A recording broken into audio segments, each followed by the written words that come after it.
नमस्कार दोस्तों। Dark story with Ajay की इस हैरान कर देने वाले एपिसोड में आप लोगों का स्वागत है। आज मैं आप लोगों के सामने छत्तीसगढ़ में घटी एक ऐसी घटना को लेकर आ गया जिसको सुनने के बाद आप भी सोचने पर मजबूर हो जाएंगे क्या ऐसा भी होता है। तो कहानी की शुरुआत करते हैं। ये कहानी है राजा राम जी की। राजा राम जी छत्तीसगढ़ के एक छोटे से गांव में अपने परिवार के साथ रहा करते थे। उनके 2 बेटे और उनकी एक पत्नी थी।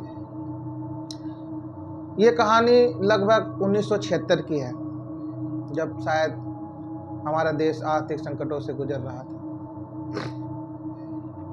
राजा राम अपनी खेती बाड़ी करके अपना जीवन यापन क्या करते थे। राजा राम खेती बाड़ी करके अपना जीवन यापन किया करते थे और अपने बच्चों का लालन पालन किया करते थे। एक रोज राजा राम अपने खेतों में सब्जियां उगाते हैं और वो सब्जियां उगाने के बाद वो क्या देखते हैं कि रात को जानवर उनकी सब्जियों को खा जाते हैं। राजा राम जी अपने वाइफ से कहते हैं कि रात में जानवर आके जो सब्जियां हैं हमने उगाई हैं उसको जानवर खा जाते हैं, मुझे खेत में ही जाकर उनकी देखभाल करनी होगी, नहीं तो इस तरह से वो हमारा सारी सब्जियां खा जाएंगे। उनकी वाइफ कहती है ठीक है, आप खेत में जाके सो जाया करिए, जब कोई जानवर आए तो उसे भगा देना। राजा राम जी ऐसा ही करते हैं। एक रोज राजा राम अपनी चारपाई उठाते हैं और अपने खेतों की तरफ निकल पड़ते हैं। उनके घर से खेत लगभग 500 मीटर की दूरी पर होता है और उनके खेत के ही जस्ट बगल में एक बहुत बड़ा पेड़ होता है। राजा राम जिस पेड़ के नीचे अपनी चारपाई डालते हैं और आराम से बिस्तर लगा के सो जाते हैं। रात के तकरीबन 1:30 बजे राजा राम जी की हल्की सी आँख खुली, मतलब जैसे नींद में होते हैं ना, ऐसे आँख खुलती है आराम से। ऐसे राजा राम जी की आँख खुली। राजा राम जी क्या देखते हैं, जिस पेड़ के नीचे वो सो रहे हैं उस पर से कोई उतरा और राजा राम जी के पास आया, उनकी तरफ देखा। राजा राम जी अपनी हल्की सी आंखें खोल कर ये सारा नज़ारा देख रहे थे। वो ना तो कोई आदमी था ना ही तो कोई जानवर था। उसकी बड़ी बड़ी आंखें थी, लाल लाल सी। वो राजा राम को काफी घूर घूर के देख रहा था। राजा राम जी डर जाते हैं, कहते हैं ये क्या चीज़ भला आ गई, आज तक तो हमने कभी ऐसी चीज़ें देखी नहीं थी। पहले के लोग हुआ करते थे भूत प्रेतों में विश्वास नहीं करते थे और ऐसी मतलब नॉर्मल दुनिया थी, ना लाइट ना कुछ, ना फ़ोन ना कुछ, तो भूत प्रेतों में इतना विश्वास नहीं करते थे और ना ही डरते थे। राजा राम जी हल्की सी आंखें खोल के ये सारा नज़ारा देख रहे होते हैं और देखते देखते राजा राम जी क्या देखते हैं कि वो जो भी भूत पिशाच या जो भी था वो थोड़ी ही दूर जाता है और जानवर का रूप धारण कर लेता है। ये देखते राजा राम शॉक्ड हो जाते हैं, कहते हैं ये क्या चीज़ है, और राजा राम की सब्जियों में जाता है और उनकी सब्जियां खाने लग जाता है। ये देखने के बाद राजा राम जी की तो हालत ख़राब हो जाती है। कहते हैं आज से पहले तो ऐसा हमने कभी कुछ देखा नहीं, ये क्या भला है। राजा राम जी की हिम्मत भी नहीं होती कि उठ के उस जानवर को या जो भी भूत पिशाच ने उस जानवर का रूप धरा था उसको भगाया जाए। राजा राम जी क्या करते हैं, ऐसे सोए रहते हैं और सुबह जैसे ही गांव के लोग तो आमतौर पर 4 साढ़े 4 बजे जग जाते हैं। 4:30 बजे के करीब राजा राम जी उठते हैं, अपने चारपाई उठाते हैं और सीधा अपने घर पे निकल जाते हैं। अपने घर पे जाने के बाद वो सारी बात अपनी पत्नी को बता देते हैं। पत्नी को बताते हैं कि मैंने आज देखा पेड़ पे से कोई उतरा, जानवर का रूप धर के और सीधा पेड़ पे ही दोबारा चला गया। ये सब नज़ारा मैंने अपनी आंखों से देखा। राजा राम की बीवी कहती है यार, मतलब कहती है कि ऐसा तो नहीं हो सकता, शायद आपका वहम हो या आपने सपना देखो। राजा राम जी कहते हैं तू पागल हो गई है, मैंने अपनी ही आंखों से देखा कि वो पेड़ से उतरा, मेरी तरफ आया, वो काफ़ी घूर घूर के मुझे देख रहा था, मानो कि मुझे खा जाएगा। उसकी बड़ी बड़ी लाल लाल आंखें, जिसको देख कर काफ़ी डर लग रहा था। वो ना तो इंसान था, ना ही शैतान, ना ही जानवर, वो अजीब सा दिखने वाला पता नहीं क्या था। थोड़ी ही दूर गया और जानवर का रूप ले लिया और हमारे खेतों की सारी सब्जियां चरने लगा। मेरी इतनी भी हिम्मत नहीं हुई कि मैं उसको भगा पाऊं और तू कह रही है कि मजाक है। राजा राम ये अब बात अपने बड़े बेटे को बताते हैं। बड़ा बेटा उनका लगभग उस वक्त 15 साल का रहा होगा। उनके 2 बेटे थे, एक छोटा था एक बड़ा। छोटा 10 साल का था, बड़ा 15 साल का था। बेटा ये बात सुनने के बाद कहता है कि उस जमाने में पिताजी या कुछ भी कहा करते थे, हम पापा कहते हैं। कहता है कि पापा आप अकेले नहीं जाओगे, मैं भी आपके साथ चलूँगा। तो राजा राम जी कहते हैं ठीक है बेटा, आज रात को तू भी मेरे साथ चलियो। रात होती है, राजा राम और उनका बेटा अपनी अपनी चारपाई उठाते हैं और अपने खेत की तरफ निकल पड़ते हैं और उसी पेड़ के नीचे चारपाई डालते हैं एक साथ और बिस्तर डालते हैं और सो जाते हैं। राजा राम जी का लड़का तो बिल्कुल ही नींद में हो जाता है, तकरीबन 12:30 बजे का टाइम हो रहा होता है, बिल्कुल नींद में। लेकिन राजा राम जी को तो नींद नहीं आ रही होती है, क्योंकि उन्हें तो ये नज़ारा देख चुका हुआ था कल, तो उनको नींद कैसे आएगी। 12:40 का ही टाइम हो रहा होगा लगभग। राजा राम जी क्या देखते कि पेड़ से कोई गिरा, खूब तेज आवाज आई और वो राजा राम जी और उनके बेटे के पास आया। राजा राम जी अपनी थोड़ी सी आंखें खोल के सारा नज़ारा फिर से देख रहे थे। उसने फिर से राजा राम जी को घूरा और उनके बेटे को घूरा और थोड़ी सी स्माइल की। उसकी स्माइल भी इतनी खतरनाक थी कि राजा राम उसकी स्माइल देख कर भी डर गए। उसने फिर से जानवर का रूप धरा और राजा राम जी की सब्जियां चढ़ने लगा। राजा राम जी की इतनी हिम्मत नहीं हुई कि अपने बेटे को जगा कर ये सब दिखा पाए और उस जानवर को भगा पाए।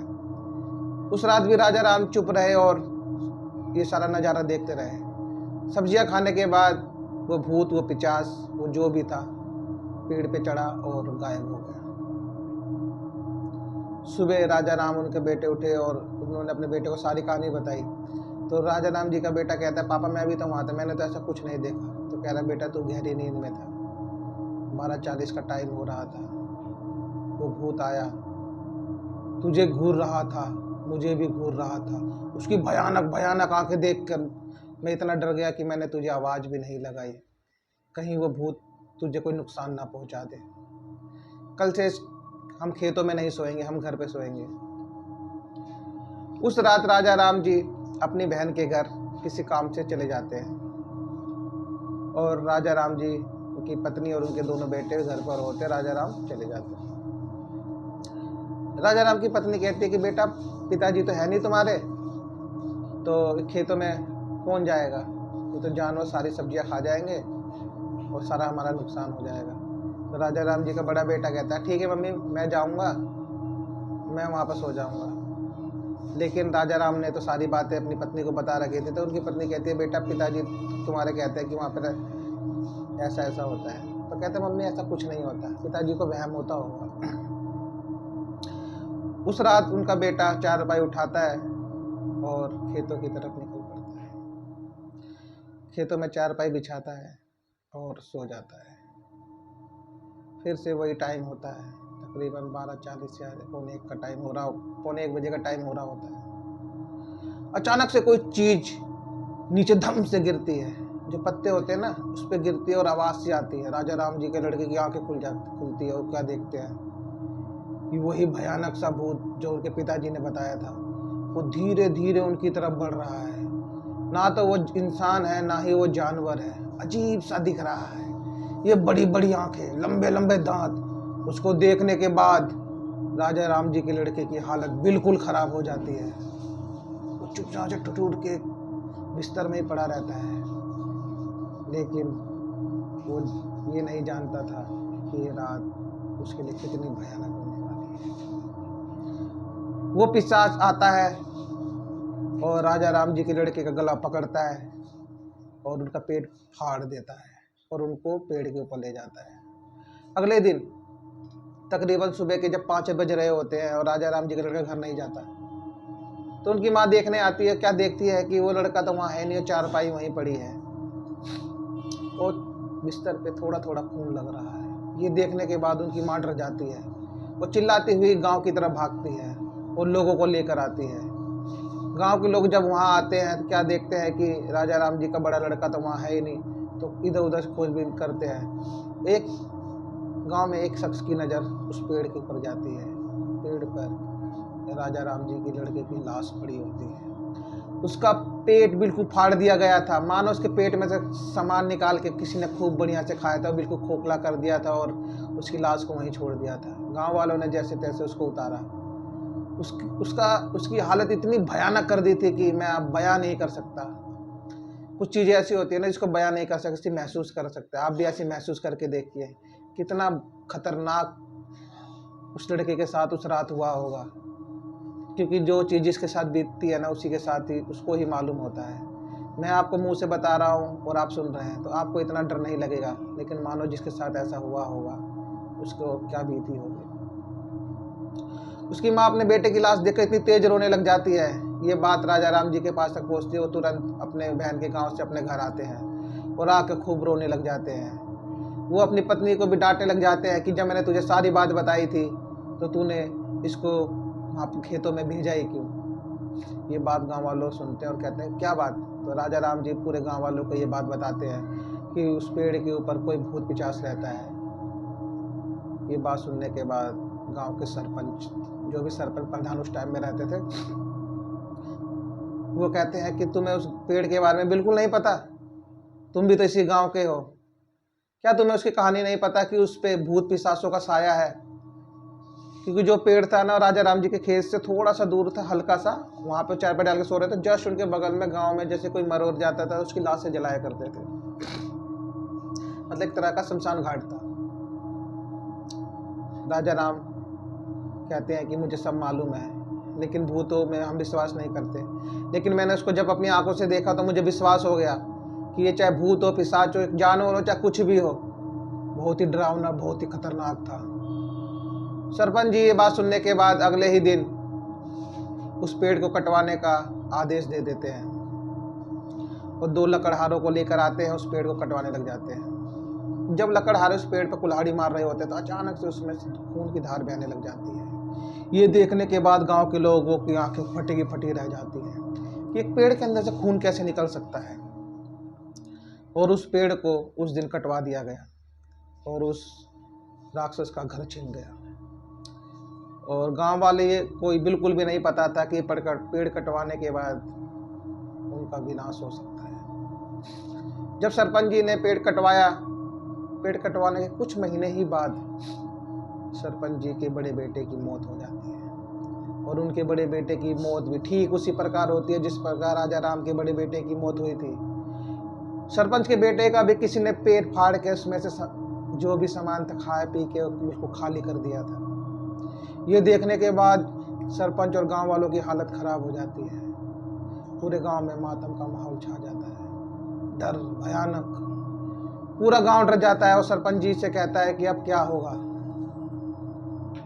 आपने वो पेड़ कटवा कर सही नहीं किया। सरपंच जी कहते हैं तुम चिंता मत करो, मैं कुछ करता हूँ। सरपंच जी एक पुजारी बाबा को लेकर आते हैं। पुजारी बाबा को सारी बातें बताई जाती है। सारी बातें सुनने के बाद पुजारी बाबा जहाँ वो पेड़ था वहाँ पर जाते हैं और कुछ मंत्र पढ़ते हैं। मंत्र पढ़ने के बाद पुजारी बाबा जी को सब समझ आ जाता है। पुजारी बाबा इस सरपंच से कहते हैं कि इस पेड़ पर एक पिशाच का साया था।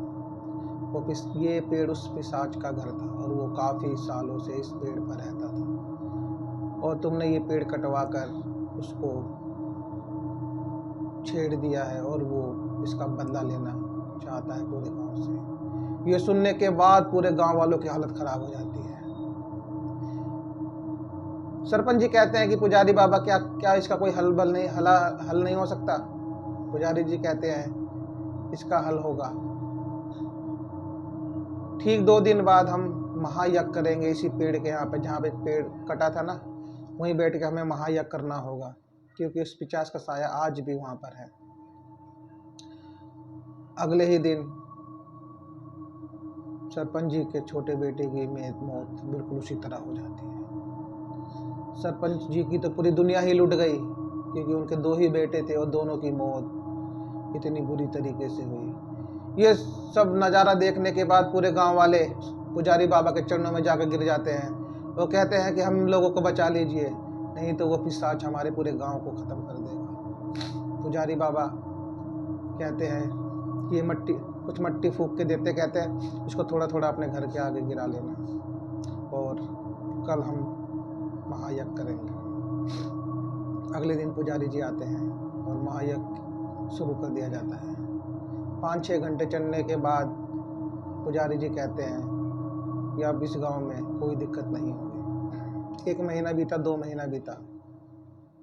2 महीने के बाद सरपंच जी की मौत उसी प्रकार हो जाती है। ये देखने के बाद तो गांव वालों की हालत ही खराब हो गई।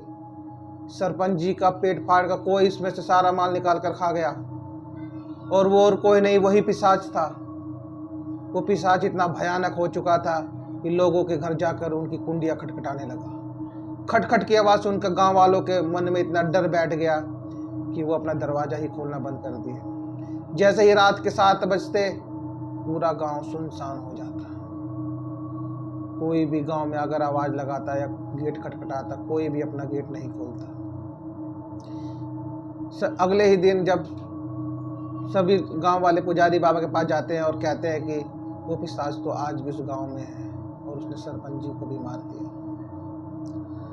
पुजारी जी कहते हैं कि हमें फिर से एक महायज्ञ करना होगा। उसकी आत्मा, वो पिशाच जो भी है, वो यहाँ से जाने को राजी नहीं है। अगले ही दिन पुजारी जी महायज्ञ करते हैं। महायज्ञ करने के बाद वो भूत, वो पिशाच चला जाता है। आज इस कहानी को लगभग 50 साल होने को हैं। ये कहानी हमें नितिन ने सुनाई थी, और ये राजा राम नितिन के दादाजी हैं। जब नितिन के जो छोटे बेटे राजा राम जी के छोटे बेटे थे ना, नितिन जी उनका ही लड़का है, उन्होंने हमें इंस्टाग्राम पर ये स्टोरी लिख भेजी। ये स्टोरी सुनने के बाद हमें काफ़ी अच्छी लगी। हमने कहा इसको दुनिया के सामने लेकर आना होगा। क्या वो भूत था, पिशाच था, चाहे जो भी था, क्या ऐसा हो सकता है? लेकिन ये किसी न किसी के साथ तो हुआ था। आप लोगों को ये कहानी भले ही झूठी लगे, लेकिन इस कहानी में उतनी ही सच्चाई है। नितिन कहता है कि आज भी मेरे पिताजी इस कहानी को सुनाते हैं तो उनके मन में डर बैठ जाता है। किस तरह से उनके जो बड़े भाई थे, मतलब जो राजा राम जी के बड़े बेटे थे, वो नितिन के बड़े ताऊ लगते थे, किस तरह उनको सबसे पहले उस पिशाच ने मार दिया, फिर धीरे धीरे सरपंच जी को और उनके बेटों को भी मार दिया।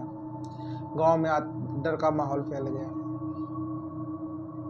आपको ये स्टोरी कैसे लगी कमेंट बॉक्स में हमें ज़रूर बताना। हमारे चैनल को सब्सक्राइब कर देना, बेल आइकन को दबाकर ऑल पर क्लिक कर देना, और हमारे इंस्टाग्राम पेज को ही फॉलो कर दो।